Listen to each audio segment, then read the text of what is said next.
반갑습니다. 10월 8일 화요일 큐티 스케치 시간입니다.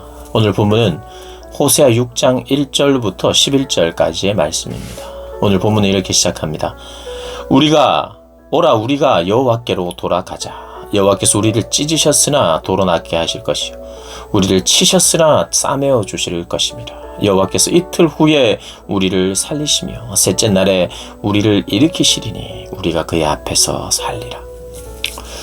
오늘 본문은 회복을 약속하는 겁니다. 이스라엘의 형편이 타락한 이스라엘의 형편이 그렇게 암울했는데 그들은 심판받을 수밖에 없고 징계를 받을 수밖에 없는 상황임을 하나님께서 드러내 주셨죠. 그러나 하나님이 이 심판과 징계는 하나님이 우리의 멱살을 잡고 흔드는 거라고 어제 말씀을 드렸습니다. 흔들면서 내가 정신을 못 차리고 내가 하나님을 제대로 바라보지 못하면 하나님이 흔드시면서 상처도 내세요. 치시기도 합니다. 그래서 우리가 상처가 많이 나기도 해요. 그런데 상처가 나도 나중에는 그 상처를 싸매주시는 분이 하나님이시라고 말하는 거예요.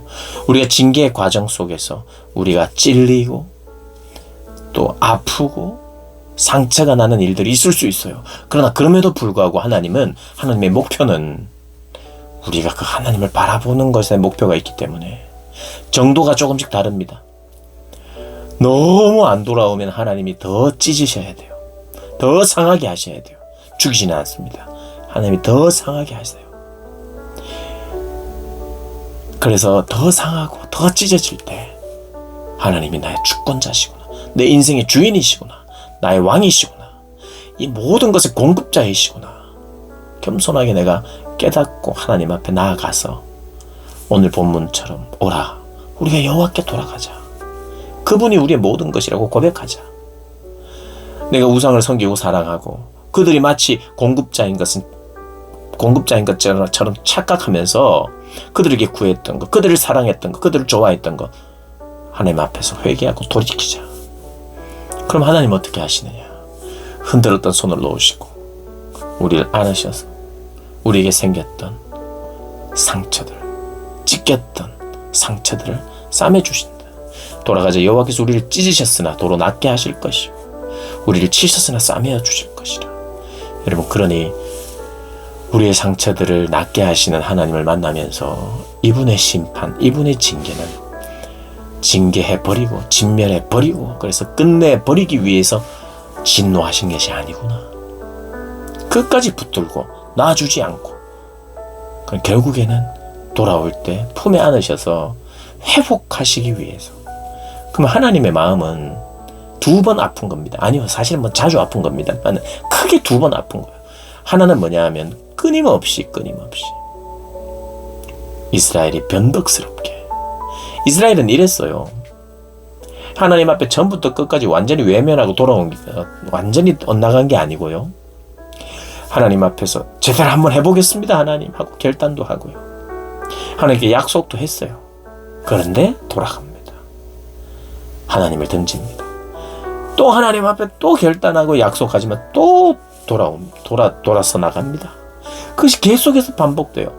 오늘 본문에도 나오지만은요, 이 4절에 보면 에브라임아 내가 너에게 어떻게 하랴? 유다야 내가 너에게 어떻게 하랴? 너의 인애가 아침 구름이나 쉬 없어지는 이슬 같도다.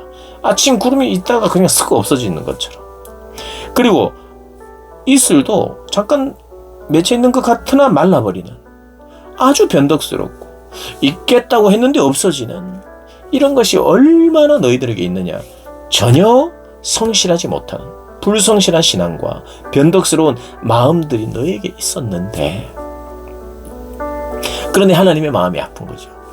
집을 나간 것도 하나님 마음 아프고, 돌아왔다가 잘 있겠습니다 하다가 또 나가고 하는 것도 마음 아프고, 범죄 때문에 마음 아프고요. 하나님은 두 번째는 우리를 징계하실 때 마음이 아프시죠. 우리를 찢어야 되니까. 나 한번 혼나봐라 하면서 하나님 통쾌해 하시면서 징계하지 않아요. 우리 사랑하는 자녀가 회복되기를 위하여, 돌아오기 위하여 우리가 징계를 할 때 그 징계를 주는 자체로 쾌감을 느끼는 부모가 있나요? 오히려 마음이 더 아프죠. 너무 힘들죠. 하나님도 마찬가지입니다. 하나님은 그래서 두 번 마음이 아픈 거예요. 한 번은 우리의 범죄 때문에, 또 한 번은 우리를 징계하시는 동안 우리가 힘들어하는 이런 것, 상처를 내야 하는 이런 것 때문에 하나님 마음 아프시죠. 그러나 하나님 이 모든 것을 견디시고 우리의 회복을 위하여 오라, 언제든지 나에게 오라, 돌아오라 말씀하시죠. 그러나 이스라엘은 또 변덕스럽게 나아갑니다. 그러면서 하나님께서 이런 말을 하세요. 어떤 말이냐? 5절 6절에 그러므로 내가 선지자들로 그들을 치고 내 입의 말로 그들을 죽였노니 내 심판은 빛처럼 나오느니라. 내 심판은 빛처럼 명확하다, 분명히 있을 것이다 이야기합니다. 그러면서 6절에 하나님께서 이렇게 말씀하십니다. 나는 인애를 원하고 제사를 원하지 아니하며 번제보다 하나님을 아는 것을 원하노라. 지금 오늘은 이 말을 하고 있는 것입니다. 하나님께서 제사는 쉽다. 제사는 언제나 할 수 있고 누구나 할 수 있다. 그러나 마음을 드리는 것은 어렵다. 제사는 마음을 드리지 않아도 드릴 수 있는 것이기에 너희들이 제사를 선택하고 있다. 그러니까 의식과 형식인 거예요. 나 예배 참석했다, 예배를 드렸다, 그리고 제물을 드렸다, 이런 것으로. 그러나 하나님께서는 제사는 쉽다 이렇게 이야기합니다. 마음이 빠져도 드릴 수 있는 것이니. 엄밀한 의미에서는 마음이 빠진 제사는 제사도 아니죠. 그런데 지금 구분하고 있습니다. 성경이 그렇게 구분하여 말하니까 제가 그렇게 설명하는 거예요. 제사는 쉽다. 제사를 나는 원하지 않는다. 왜냐하면 마음이 빠져있는 제사들이기 때문이다. 마음이 있는 제사를 원한다는 거예요. 그러니까 더 중요한 것은 마음이라는 거예요. 마음으로부터 출발해야 되는.